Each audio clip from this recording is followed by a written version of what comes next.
Students, now next question. Our next question is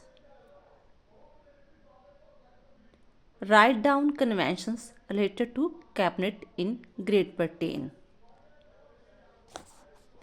Answer: cabinet works under the leadership of the prime minister.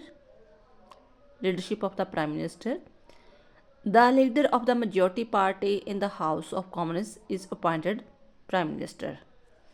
The list of the minister is prepared by the prime minister and king's approval is just a formality. Cabinet stays in office still to enjoy the confidence of majority party in the House of Commons. Cabinet works on the principle of collective responsibility. There is a political homogeneity among the member of cabinet. पहली convention तो ये है कि जो भी है वो prime minister की लीडरशिप के अंडर काम करते हैं। सेकंड, जितने भी मेंबर हैं वो प्राइम मिनिस्टर के द्वारा इलेक्टेड होते हैं। एंड थर्ड, जो भी जिस पार्टी को मेजॉरिटी मिलती है उसी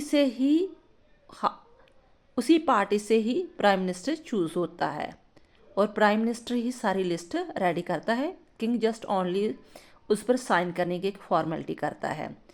तो पार्टी कॉन्फिडेंस के जब तक उसको कॉन्फिडेंस मिलता है, यानी कि कॉन्फिडेंस और मेजॉरिटी मिलती है, तब तक पार्टी टिकी रहती है, सरकार में रहती है और वो कलेक्टिव रिस्पॉन्सिबिलिटी भी प्ले करती है।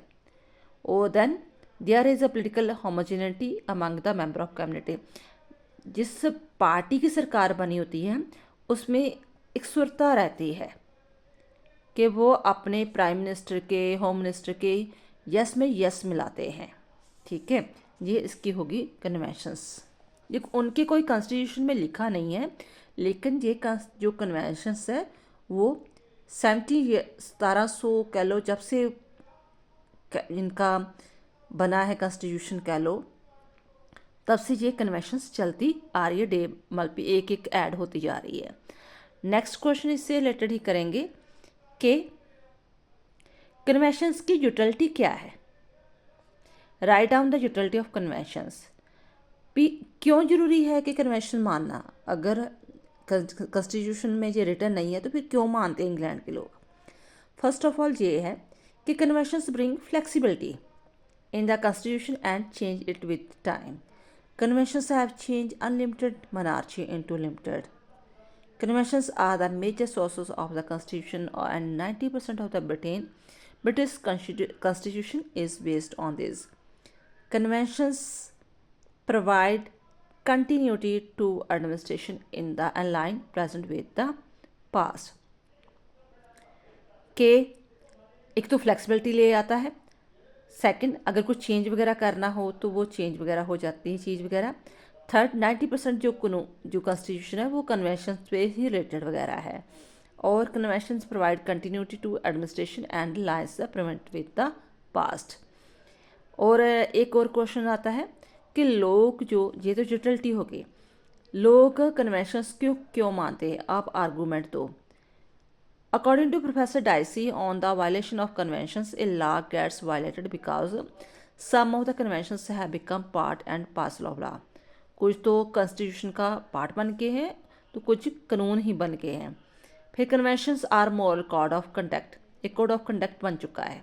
ठीक है, तो पीपल इस चीज़ को मानते हैं। And third, public opinion is the section behind the convention. जो भी कन्वेंशन बनी है ना कि हाउस ऑफ कॉमन्स का ही प्राइम मिनिस्टर होगा, किंग जो है नॉमिनल ही बनेगा। ठीक है ना, कॉन्फिडेंस और मेजॉरिटी के तौर पर ही जो पार्टी टिकी रहेगी। जो भी कन्वेंशंस बनी हुई हैं उसके पीछे पब्लिक ओपिनियन काम करती है। तो practical utility of the conventions is also section behind this. तो इसकी प्रैक्टिकल यूटिलिटी भी है बहुत ज़्यादा। फॉर दिस रीज़न भी लोग इस कन्वेंशन को फॉलो करते हैं। ये आपके 3 क्वेश्चन हो गए कि इनकी जो है कैबिनेट से रिलेटेड कन्वेंशंस होगी, लोग इसे क्यों मानते हैं, एंड इसकी यूटिलिटी।